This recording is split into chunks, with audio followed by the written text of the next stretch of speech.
अस्सलामुअलैकुम दोस्तों, आज की इस वीडियो में मैं बात करने वाला हूँ द नाउन नंबर्स के बारे में कि नंबर के लिहाज से नाउन की कितनी इकसाम हैं, कितने हिस्सों में डिवाइड किया गया।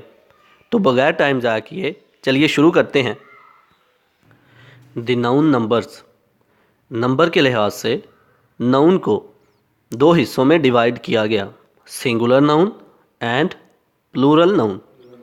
सिंगुलर नाउन वो नाउन जो कि किसी सिंगल आदमी या फिर किसी सिंगल चीज़ के बारे में रिप्रेजेंट कर रहे हों, उसको हम बोलते हैं singular noun.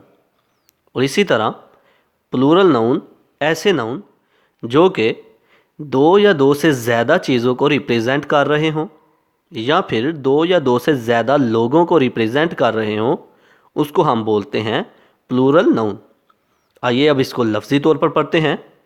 There are two number of noun, singular noun and plural noun.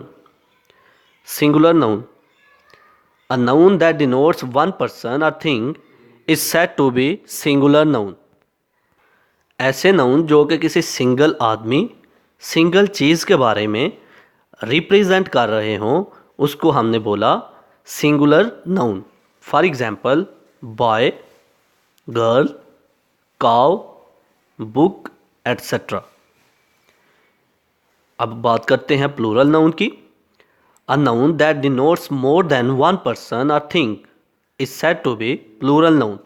ऐसे नाउन जो कि दो या दो से ज़्यादा लोगों को या फिर दो या दो से ज़्यादा चीज़ों को रिप्रेजेंट कर रहे हों, उनको प्लूरल नाउन बोला जाता है।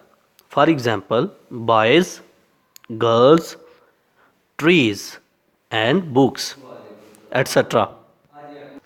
तो ये थी आज की हमारी वीडियो जिसमें हमने बात की दी नाउन नंबर्स के बारे में। आई होप कि आपको मेरी ये वीडियो पसंद आई होगी। Like this video, share this video and comment below this video if you have any question.